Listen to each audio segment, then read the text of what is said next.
All right, yay!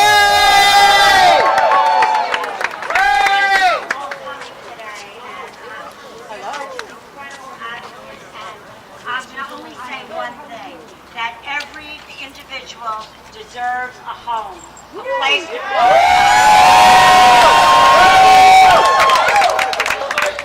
So we are going to work very hard to make that happen in our community. Before I took over the role of the mental health committee chair, we started to do that. And what we need to do across this state, before anybody moves, before anything happens, we have to make sure there's money allocated to build these residents across the state of New York. Okay, I just want to say that my chief of staff is Allison Moran. She's standing over here. You can find our telephone number online, Assemblywoman Aileen Gunther, in the summertime. It's our Monticello office. If you want me to come, if you want to talk, if you need us, we're there for you.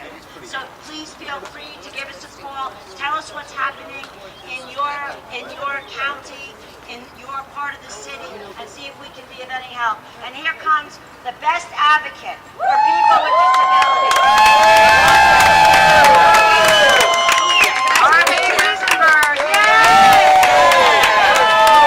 His wife, Ellen. Thank you for being here.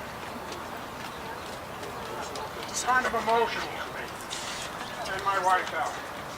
Can't hear. All right. Louder and clearer.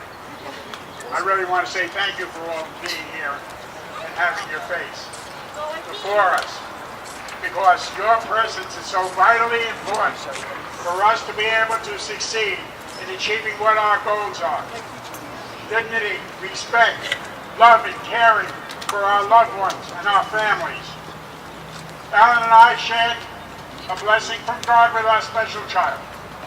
He only brings happiness to our life. Ricky had a tough, difficult time in his life, but this June, he's going to be 56 years old. Never spoke. Can't cry. He went through Wasaic, and those who are old enough know about Willowbrook and Wasaic, and the devastation that took place. But I want to share this with you because most of you are parents or family members of those who have disabling disabilities. What's it all about? And I know what it's all about because I know that Ellen and I have a special child who was given to us to show what love and caring is really all about. See, I can't tell anybody who doesn't have a family member about the thank yous that you get from somebody who cannot speak. Can't say a word, can't even cry. But he has intelligence, he has feelings, and he is here for a purpose. And his purpose was, as I feel, that he gives Ellen and I a feeling of love that nobody else could ever understand. Whether it's holding your hand when you're feeding him, or putting his head on your shoulder, and you smile because you know we're giving Ricky a happy day. And that's what life is really all about. But we have a job to do. And our job, and I know that's one of the reasons that I'm up here, was to be able to put a face on our special children and the families that support them, to make people understand that they're entitled to have all the important quality of life, dignity, and respect. And that people should understand that that's what government is really all about. It's not about how many dollars you can save.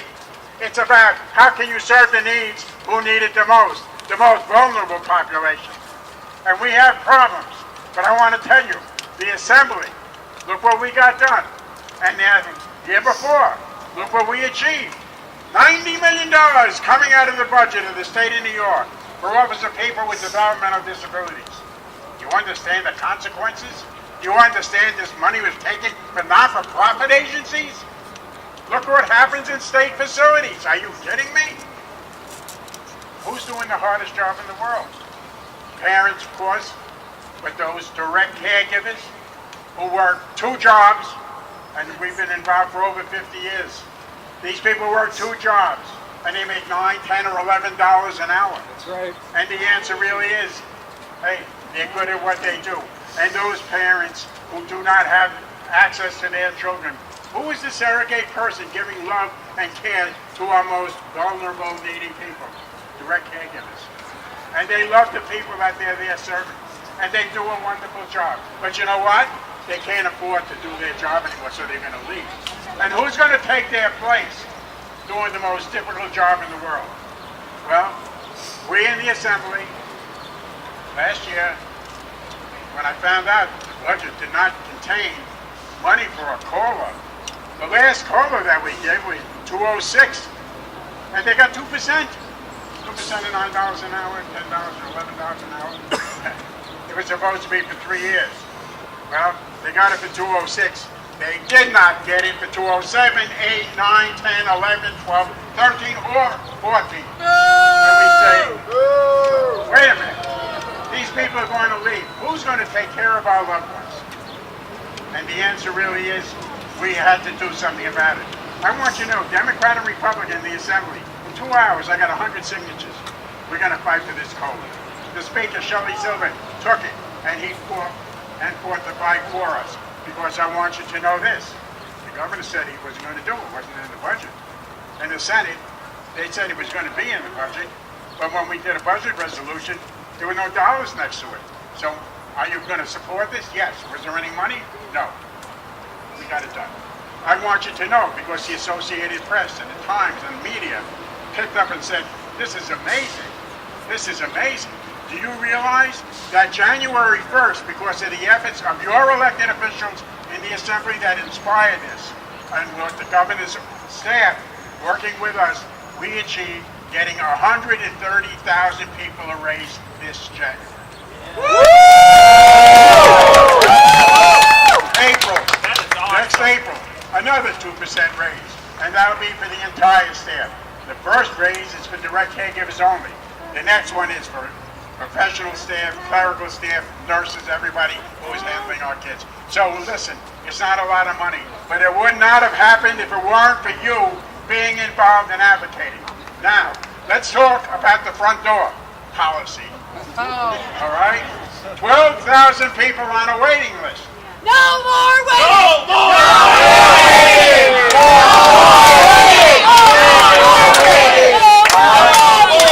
Out of those 12,000, we have 4,000 that are in critical need. What does that mean? Well, I'll tell you what it means, because Alan and I deal with parents all the time from all over the state. But I had them from all over Long Island in my office. And they spoke to me. You know, one, the school was covering them before they aged out, if you will. They had programs, they had resources available, support services available. They got up and they went to a program, and the parents had a happiness knowing that their children or their loved ones are really now getting resources that are going to help them to be part of our life, our social system. They're communicating, they're out of the house. And wait a minute, now that you're aging out, we're going to cut off this program. What are you talking about? Who's going to be able to take care of a 21-year-old person, a man, a young man or a young woman who has all of the needs that are necessary, no matter what the diversity might be, every part of the spectrum, the autism, the behavior, it's very diverse. And parents can't do this by themselves. They have jobs, some of them, and they're trying to support their kids and their family. And what's going to happen now is there's nobody there to take care of their kids. So government is not doing what they have to do. If the schools and everything provided the resources that we wanted, they had a place to go. Why stop it? Why isn't there a resource available? Why aren't the programs from mental health working with state ed to really understand and prepare, so we don't have a situation where on Long Island we have 400 people aging out and we have 40 beds. 40. What's going to happen to the other parents and families? Well, they'll get a voucher and you'll find the program for your kid. It doesn't happen that way. So we're here to awaken government to be aware that the object of government is to meet the needs of the most vulnerable population, the people that need it the most, and that we are a resource. Because I want you to know that every child born has an opportunity to develop to their fullest potential. And they give so much back, whether it's love and an understanding. But I'm going to share one very quick story with you because it's an unbelievable true story. Ricky, our special child, went to Camp Loyaltown, AHRC summer camp. They have people who volunteer and work there from all over the world. Different countries are there working one-on-one with our special children, feeding, diapering, doing whatever the necessity is to give them a quality of life. Ricky went to camp on Saturday. Alan and I were there on Sunday to say, let's see who's doing what with my kid or our children. And I met an 18-year-old young man from Great Britain. I said, he's a kid, what are you doing here? And he said, well, I'm interested in learning and I'm going to try to do the best I can and be here at this summer camp. I said, most 18-year-olds I know are out bouncing around having a good time. But I appreciate what you're doing. We felt pretty good. Alan and I took a picture of Chris and the kids in his pocket, special children. 6 years later, just recently, you won't believe this, but it's true. We got a letter from Chris from Great Britain. And he said, I want you to hear this. He said, Ricky changed his life. Ricky can't speak. And, he changed his life. He said, I got to know Ricky. My 10 days with Ricky were very meaningful to me. He said, I told my mom that I'm going to go to school and be a person who can help people with disabilities. He just graduated nursing school in Great Britain, and he's going to work with people with disabilities. Now you understand what I'm saying to you, because how it impacted me. Here is a value of our child helping somebody to make a decision in their life to do good things. And that's what this is all about. All of you that are here today, we're here, we're not fighting with anybody, we're trying to define the need that has to be addressed. You have to understand every child is a human being with basic needs. We have to provide for our children and our families. That's our job, that's our mission in life. So I'm saying to you, thank you all for being here. And I want you to know that I feel blessed. We're blessed. We thank God every day for what we have and how much happiness we get from our special child. And I know your dedication and loyalty, otherwise you would not be here today. Let's make them aware. Government has an obligation and responsibility. Let's be the #1 state in this country that provides for our most vulnerable people. And I thank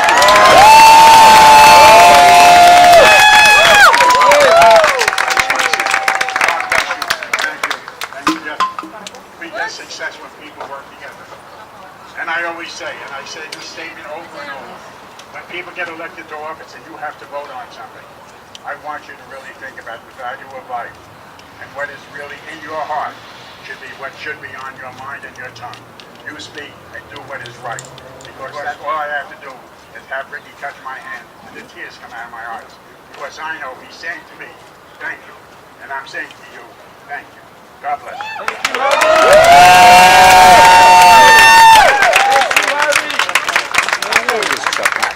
Can we wait just 1 second? We have a little something to give our dear Assemblyman Wiesenberg. He represents the folks down in Nassau County, Long Island, Long Beach, I believe. His constituents number in the thousands upon thousands across New York State. Without his voice as a legislator, and without his voice as a husband and a father, we would not be where we are today. So on behalf of all of us who are here, all of us who continue to fight across New York State, we have this little gift, a memento. We will help you carry it back to your office. This was done by the participants of our therapy program at Heritage Christian Services. They were so proud to be able to send this to Assemblyman Wiesenberg today to show the esteem that he has for him.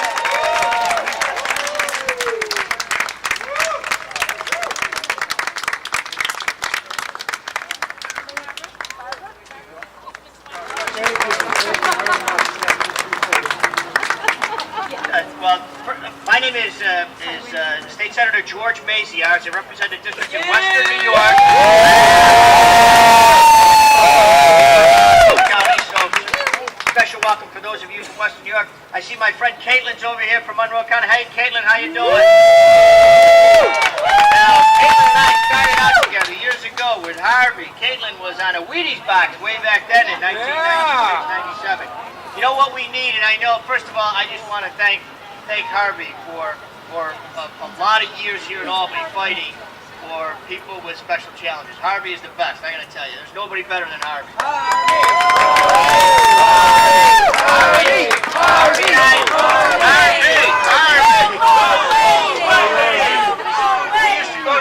We used to go to the gym together when we were both a little skinnier and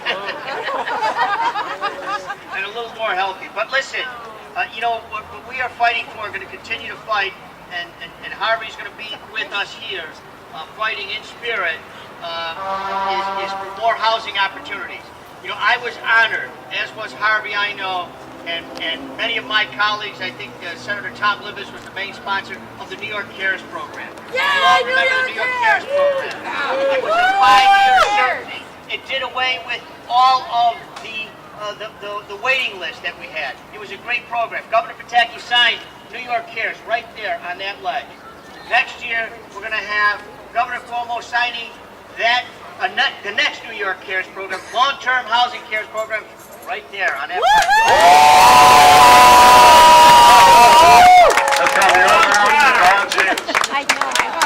Thank you, Harvey. Now I just want to acknowledge and introduce my colleague, also from Western New York, from Erie County, Senator Tim Kennedy. Senator, who did not have enough sense not to wear his jacket out here on such a hot day. How's everybody doing today? Everybody here from Buffalo? Good to hear. But we're all Buffalo Bills fans, right? That's what I like to hear. How about a round of applause again for Harvey Wiesenberg? So many years of service to New York State and to folks with special needs, especially near and dear to his heart and his family on the front lines. He has determined the trajectory of our arguments in favor of people with special needs all across New York State over the course of his career. We as a state owe him a tremendous debt of gratitude. Assemblyman, thank you very much. But we're not where we need to be. We're not where we need to be. We got a lot of work ahead of us yet, folks, and we're here with you. I can tell you in a bipartisan fashion, we are working to make sure that individuals from all across New York State get the services that they deserve, get the resources that they need to carry out their life with the highest quality of life that we all deserve as New Yorkers. And for those of you that don't know me, I'm a senator, Senator Tim Kennedy from Erie County, but before I was a senator, I worked as an occupational therapist.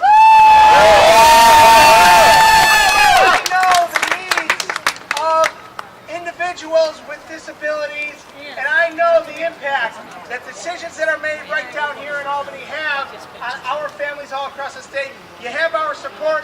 We're looking forward to going a long way with you and getting this over the finish line. Thanks for coming to the state capitol, folks.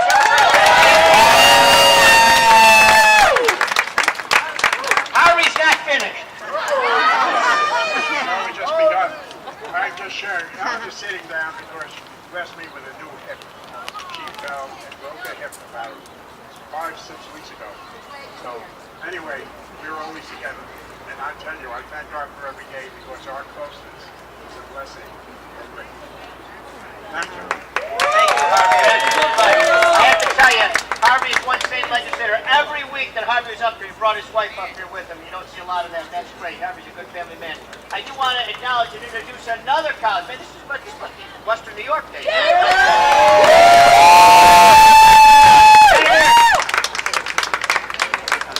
Thank you, Senator. Good afternoon. Good afternoon. We gotta have our voices heard. I have legislation. We try to get it through in the budget. I'm not going to give up on it. It directs $50 million for housing. Are you familiar with that legislation? $50 million for housing. Also, another piece of legislation to actually implement a plan. There's no reason why we should not have housing start once again for those that need it. They should not have to worry about what's going to happen to their loved ones. As they pass, they want to know what's going to happen to their family. Am I correct? We have to make sure that the family's taken care of. So you have an ally in me. I'm Senator Mark Grisani from Western New York. I thank you for being here, and thank you for allowing me to speak. I told you I only had 30 seconds. I don't want to get yanked off like it's the Academy Awards or anything. There you go.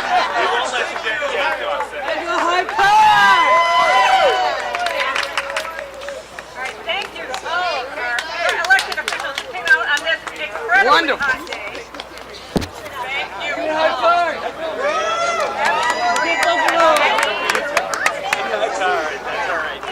Chairperson of Family Advocates United, and I am so thrilled that you are all here today. You are the ones who made it. I know how hard it was for some of you to get here today. I know how hot you are standing there, so I'm not going to talk for a long time. But we are so grateful for you guys coming out and showing our legislators, showing our governor what we need. Okay? I got involved with this with my own son. Okay? He has special needs. We did what the state asked. We did self-determined, unique plan. And after a pilot project, they cut the funding. He moved over here to OD Heck, and we've been waiting for 3 years for him to get housing in his community.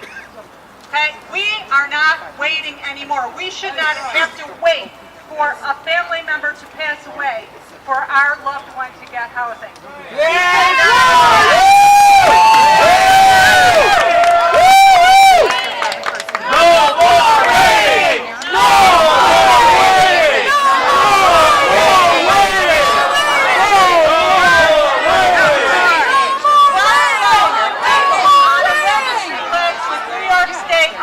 People with developmental disabilities. Oh, there's no waiting They claim there is no waiting list. Oh, there's no waiting Who in this crowd is on a waiting list? That looks like a lot of people to me. There are 49,000 New Yorkers who have developmental disabilities who live with caregivers who are age 60 and older. Family caregivers do not live forever. We need to find homes for our loved ones. I am so grateful to you guys for coming out today. I am so grateful to our legislators. Thank you so much. I'm going to turn this over to Barb DeLong, who's going to tell us what we can do going forward from today, because we are not stopping. We are not waiting. We are going to keep on advocating until we get the homes that our family members need and deserve.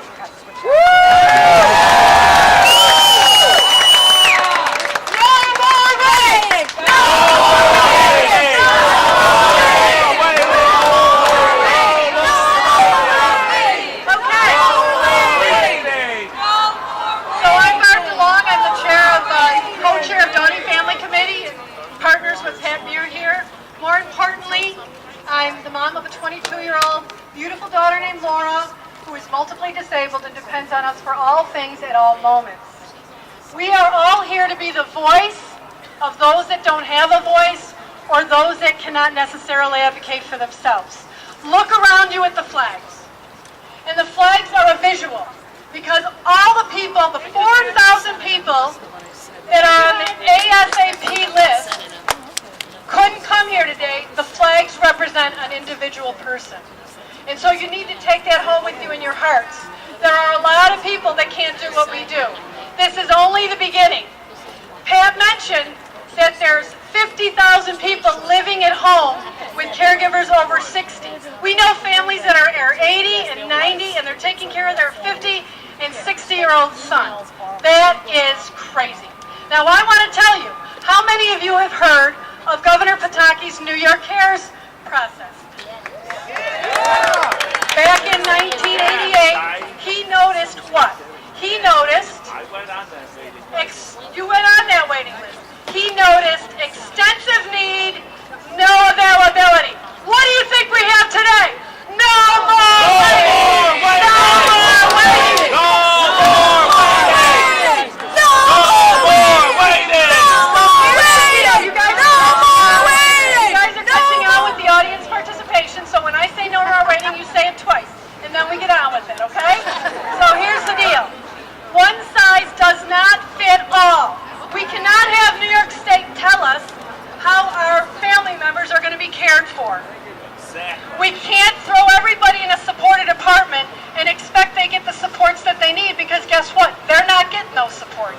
And that's not acceptable either. That's right. So we need a home. We need a home where we are loved and we are respected and we have integrity. And guess what? Family members are not going to live forever. They're not going to live forever. And how dare New York State and Governor Cuomo expect the only time you get placed is if you're homeless or your primary caregiver dies or is incarcerated. How dare he? How dare he? No more waiting. No waiting! No waiting!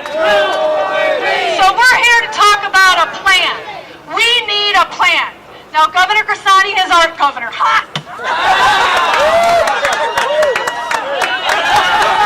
Freudian slip. Senator Grisani has a bill and legislation to get funding for new homes to be developed. Every single person here can vote. Every single person here that's a voter should be registered and they should be voting in this fall's election. And I plead with all of you, I plead with you to understand what your state legislators, your assembly members, and your senators are doing to help your family members. You need to keep them accountable.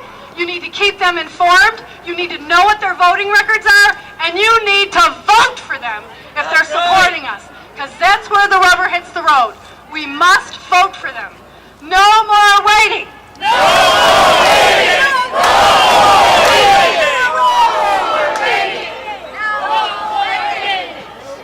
Okay, you're doing really good.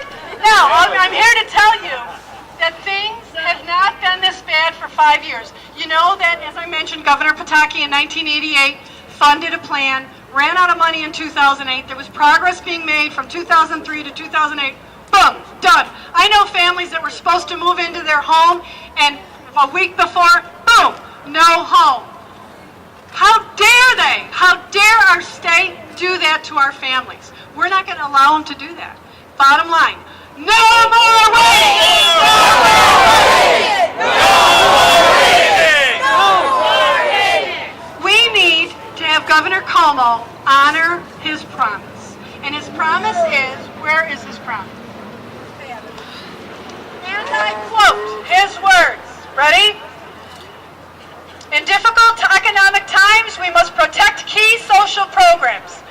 There are fiscally prudent ways to balance a growing budget deficit without gutting the programs for the neediest and most vulnerable New Yorkers. We must ensure that critical programs receive adequate funding to protect vulnerable children and families. That's the promise. We need to hold him accountable to that promise. We need to hold the state accountable to that promise. No more waiting! No more waiting! No more waiting! So this is the beginning. I applaud each and every one of you for getting here today. There's a lot of ways you can get involved. This is not a sprint. This is a marathon. It's going to take us some time. We need to work hard. We cannot grow weary, and we will not go away. I invite each of you who are waiting tomorrow to call OPWDD's office and talk to Jennifer O'Sullivan, who said what in the paper? There's no waiting list. I invite each one of you to do that. I want to jam those phone lines. I want them to hear from each and every one of you. We all have to get involved. We all have to participate, and it's a journey. We need you to sign the petition. We have email communications. This is the beginning of a statewide advocacy effort. This is only an event. We have a long way to go. We're not going away. We must unite for what? No more waiting! No more waiting! No more waiting! So, I have a number of groups that we want to read off here, and if you're here, we want to hear from you. And if you don't hear your group, we need you to come up to the table or shout your name out. Do you want to read these? Okay, so what do we got here? Oh, Family Advocates United. Okay. And the Donnie Family Committee. Woo!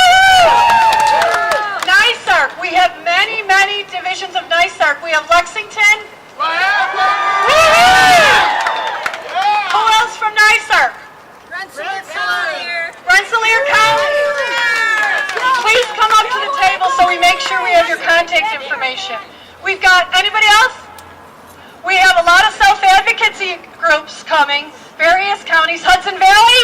Where are you, Hudson Valley? Long Island, East End.